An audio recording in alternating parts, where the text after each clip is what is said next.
देखिए भाई समुच्चयों के सम्मेलन यानी यूनियन के कुछ गुण थे। A union B equal to B union A, इसे कहते हैं क्रम विनिमय नियम।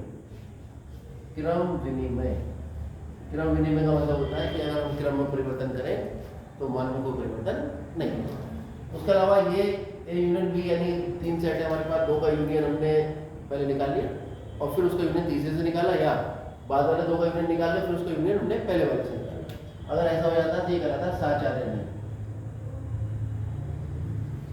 नियम में लिख दे रहा हूँ मैं, ठीक है। ये ए का यूनियन अगर 5 से निकालेंगे तो ए आएगा, यानी 5 मतलब नल सेट का यूनियन अगर हम किसी सेट से निकालेंगे तो वो सेट आ जाता है। किसी सेट का यूनियन खुद से निकालेंगे ये आ जाता है, ठीक है। यूनियन मतलब जो सार्वत्रिक समुच्चय है यूनिवर्सल सेट का यूनियन हम ए से निकालते हैं तो यूनिवर्सल सेट आ जाता है। ए का भी यूनियन बी से निकालेंगे और वो ए के बराबर तब होगा अगर बी सबसेट होगा किसका, ए का, ठीक है। फिर आगे प्रॉपर्टी ऑफ इंटरसेक्शन, तो इंटरसेक्शन में भी एक क्रम विनिमय हो गया, साचार्य भी होता है। पहले 2 का निकालोगे तीसरे से इंटरसेक्शन निकालोगे, फिर 5 का इंटरसेक्शन कैसे निकालेंगे तो 5 आएगा। 5 किसी का खुद से अगर इंटरसेक्शन निकालेंगे तो ए आएगा। ये इंपॉर्टेंट है, वितरणीय मंडल नियम, इसमें इंटरसेक्शन यूनियन में वितरित हो जाता है, ठीक है। एक तरह से गुणा और इसको प्लस समझ लीजिए, मोटी बात, ठीक है। ए गुणा बी प्लस सी। वैसे भी मोस्टली 99% केस में इंटरसेक्शन का मतलब गुणा दिमाग में रखना और यूनियन का मतलब प्लस, ठीक है। तो बाकी तो तक तो निबट जाएगा। तो A into B plus C समझ सकते हो, तो A intersection B union A intersection C, ये इंटरसेक्शन जो था वो यूनियन में वितरित हो गया। अब प्रॉपर्टी ऑफ कॉम्प्लीमेंट आ गई। पूरक के गुण क्या है, किसी सेट के पूरक का भी पूरक निकालोगे तो कुछ आ जाएगा सेट, नल सेट का पूरक निकालोगे यूनियन आएगा, यूनियन का पूरक निकालोगे नल सेट आएगा। डी मॉर्गन लॉ क्या है, 2 सेट का यूनियन का अगर आप पूरक निकालते हो तो पहले सेट का पूरक इंटरसेक्शन दूसरे सेट का, और 2 के इंटरसेक्शन का पूरक निकालते हो तो पहले सेट का पूरक यूनियन दूसरे सेट का पूरक, ठीक है। आप देख रहे हो ये आपस में बदले जा रहे हैं और इन दोनों के ऊपर पूरक लग जा रहे हैं, जैसे चाहे वैसे आ रहे हैं। किसी सेट का यूनियन उसके पूरक से अगर निकालेंगे तो दुनिया के सारे यानी यूनिवर्सल सेट आ जाएगा, और इंटरसेक्शन निकालेंगे तो ए इंटरसेक्शन ए कॉम्प्लीमेंट यानी पूरक, तो ए पूरक में ए के अवयव भी होंगे, तो इसका मतलब कि कोई भी कॉमन एलिमेंट नहीं होगा, ये हो जाएगा आपका 5, ठीक है। अब इसके आगे हम यहाँ से थोड़ा सा ये जो मैंने हिंट डाला था अंतराल आर के उपसमुच्चय के रूप में, यहाँ पे बात करें क्या समझाना चाह रहे हैं। मान लीजिए अगर आपके पास एक सेट जिसमें जो एलिमेंट है वो 1 से बड़े और 3 से छोटे element, where x belong to r, यानी x अवयव है किसका, r कौन है, सेट ऑफ रियल नंबर कौन से होते हैं जिसके अंदर सारे नंबर आ जाते हैं, whole number, natural number, rational number, irrational number. और वैसे भी 2 अगर आप इंटीजर लेंगे, 2 पूर्णांक लेंगे तो उनके बीच में अरबों खरबों रैशनल और इरेशनल नंबर परिमेय और परिमेय संख्याएं होती हैं, ठीक है। तो इसका मतलब अब हमारे सामने समस्या आ गई कि अगर x का मान 1 से 3 के बीच में इसे सेट के रूप में लिखें तो हम तो फिर मान लिखेंगे, तो ये जो सेट बनेगा वो कुछ ऐसा बनेगा, a बराबर 1, 1.1, 1.01, 1.001, 1.0001, ये तो लिखते रहेंगे पूरी जिंदगी बीत जाएगी, इसके बीच में आ ही नहीं पाएगा लिखने। इसके लिए एक व्यवस्था बनाएंगे, उसे नाम दिया गया इंटरवल। क्या नाम दिया गया, इंटरवल। ये इंटरवल या तो ऐसे होते थे, छोटी ब्रैकेट या बड़ी ब्रैकेट, या छोटी बड़ी या बड़ी छोटी। अब ये कैसे, इनको इनका एक तरीका बताएंगे कि अगर आपके पास x का मान a से ज़्यादा है और b से कम, तो आप इसे लिख सकते हो x belong to a, b,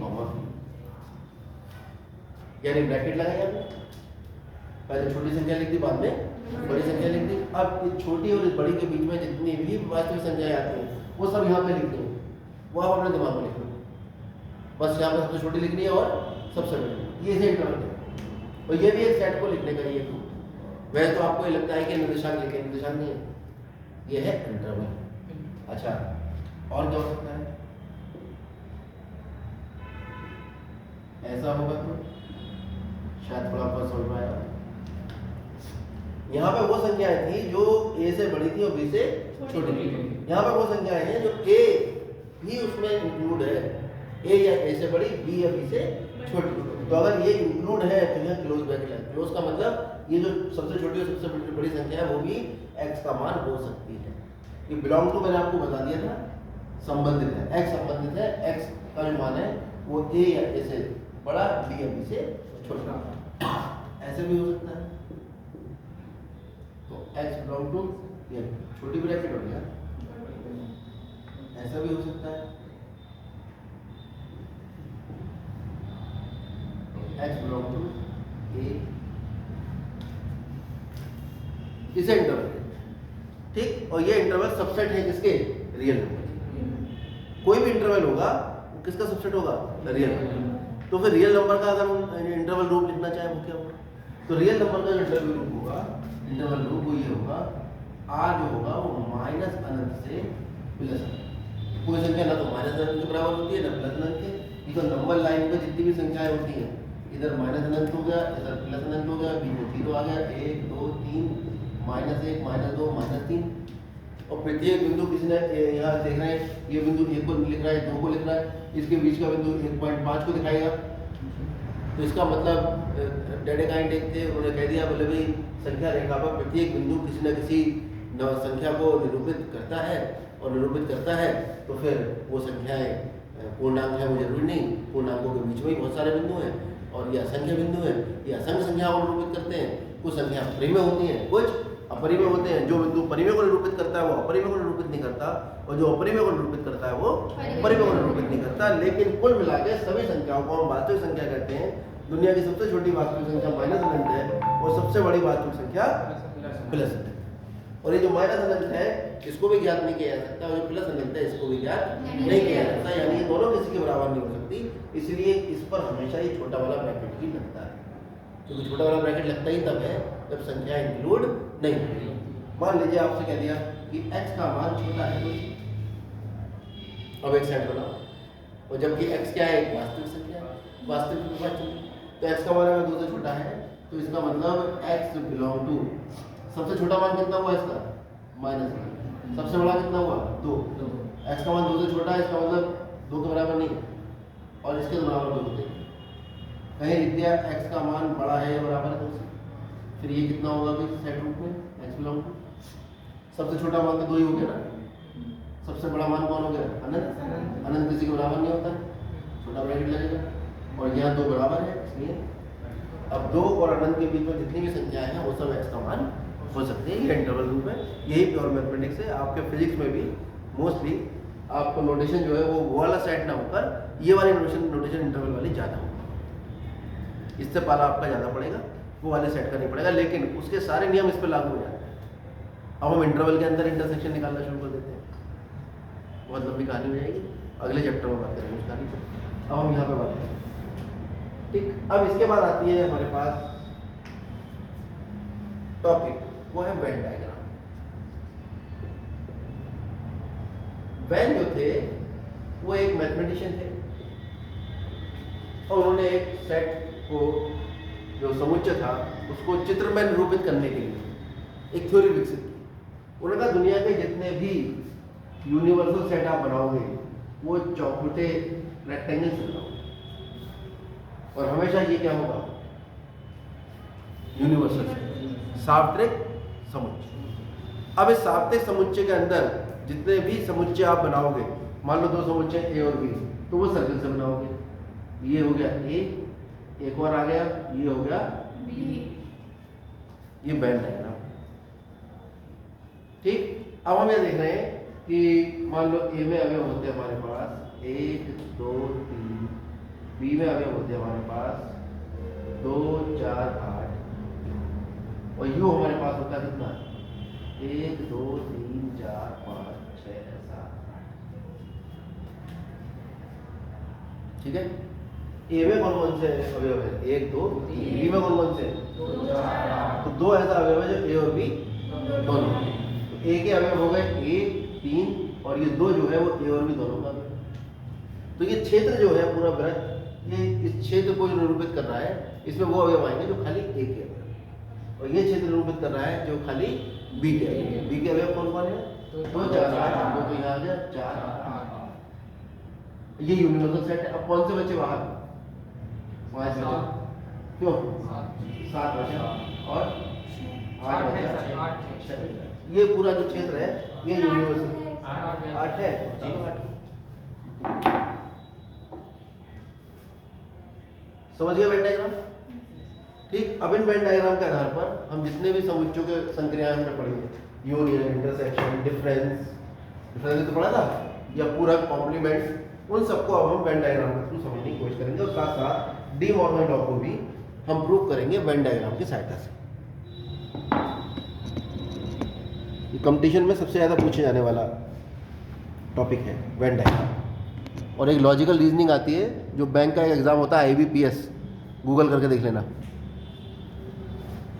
12th के बाद आप दे सकते हो उस एग्ज़ाम को, वैसे ग्रेजुएशन के बाद देते हैं, 12th के बाद भी दे सकते हो। एक क्लैरिकल होता है, एक PO होता है, उसमें सबसे ज़्यादा क्वेश्चन यहाँ से आता है वेन डायग्राम। पढ़ना शुरू करो तो कंपटीशन को अभी से।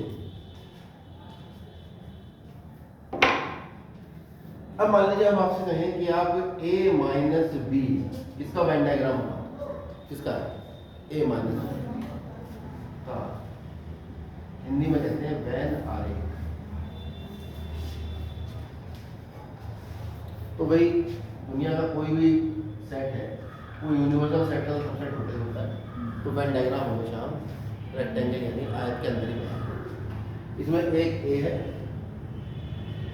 और एक ए है और ये बी। अब हम छायांकित करते हैं वो क्षेत्र जो हमारे इस A माइनस बी को निरूपित करेगा। A माइनस बी का डेफिनेशन क्या है? A में से B निकालना, यानी A का वो क्षेत्र जिसमें B ना हो। तो A का ऐसा कौन सा क्षेत्र है इसमें B नहीं है? ये बात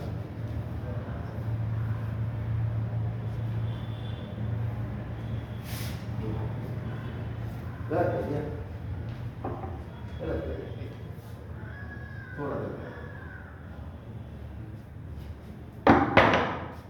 थोड़ा सा पूरा ही गलत कर दिया। A में से B निकाल दो तो A के क्षेत्र में से B का क्षेत्र निकाल दो। ये तो यही है, इसमें ये वाला भाग है जो A और B दोनों का, तो हमने A के क्षेत्र में से B का क्षेत्र निकाल दिया। तो ये छायांकित भाग किसको निरूपित कर रहा है? ना A माइनस B को तो ये पूरा निरूपित कर रहा है। समझा गया? साथ साथ आप अगर ध्यान से देखो, चलो अभी मत देखो, अब देखो, अब निकालेंगे A यूनियन B, इसका वेन आरेख।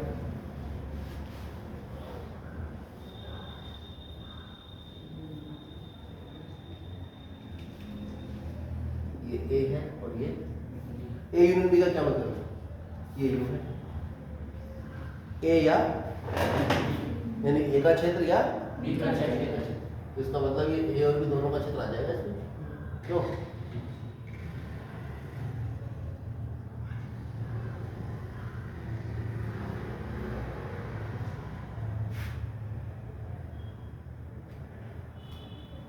अब निकालेंगे A इंटरसेक्शन की, ये तो निकल गया A यूनियन B। अब निकालेंगे A इंटरसेक्शन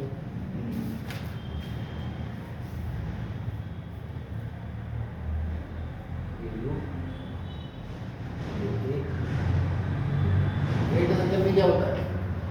A और B, यानी A तथा B दोनों का क्षेत्र, वो ये हुआ, तो A और B दोनों का क्षेत्र।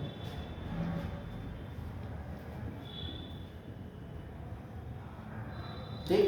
अब निकालेंगे A कॉम्प्लीमेंट, A का पूरा,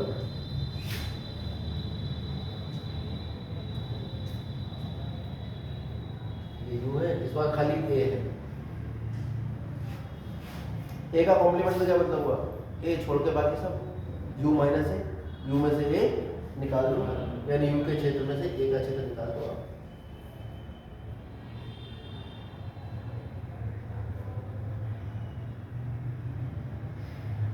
क्या समझ में आ गया समझ में?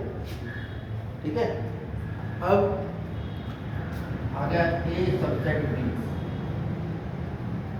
इसे वेन डायग्राम में यहाँ तो खाली हमने इनको छायांकित किया था, ठीक है। अब ये आ गया मेन मुद्दा। आपने सुने होंगे ऐसे क्वेश्चन कंपटीशन के, पेपर डाउनलोड करके देखना, गूगल पर डाल दिया करो, IBPS इंडियन बैंकिंग प्रोफेशनल ऐसे कुछ नाम है पूरा उसका, ठीक है। IBPS एग्जाम 2023-2024 उसका पेपर पढ़ो, उसमें 10 तक का कोर्स आता है। कहाँ तक का आता है? 10 तक तो पढ़ लगता है। अब 10 का कोर्स में जो आपको नहीं आता उसको आप पॉलिश करो अच्छे से।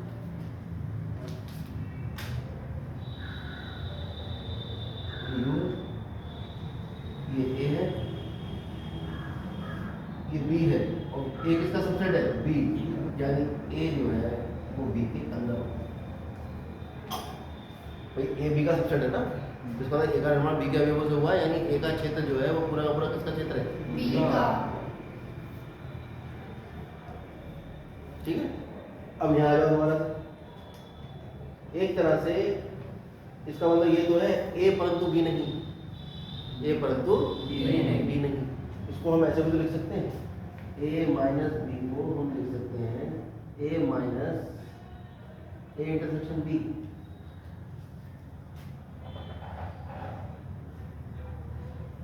A में से इन दोनों का जो कॉमन क्षेत्र है वो निकाल दो। अब इस पर क्वेश्चन कैसे आते हैं? A चाय पीता है, B कॉफी पीता है, दोनों का इंटरसेक्शन मतलब चाय और कॉफी दोनों पीते हैं। तो ये पूरा क्षेत्र किसका? चाय पीने वालों का। ये किसका? कॉफी पीने वालों का।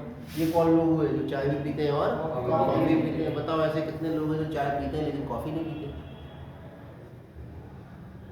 तो ये वाला को जो चाय पीते हैं लेकिन कॉफी नहीं पीते, उसको जब मैं वेन डायग्राम या समुच्चय के रूप में निरूपित करूंगा तो मैं उसको A माइनस B कहूँगा। मैं कहूँगा A समुच्चय हो गया चाय पीने वालों का, B हो गया कॉफी पीने वालों का, A माइनस B हो गया तो चाय पीते हैं लेकिन कॉफी नहीं पीते। चाय पीते हैं या कॉफी पीते हैं? यूनियन है ना, A और A या B दोनों।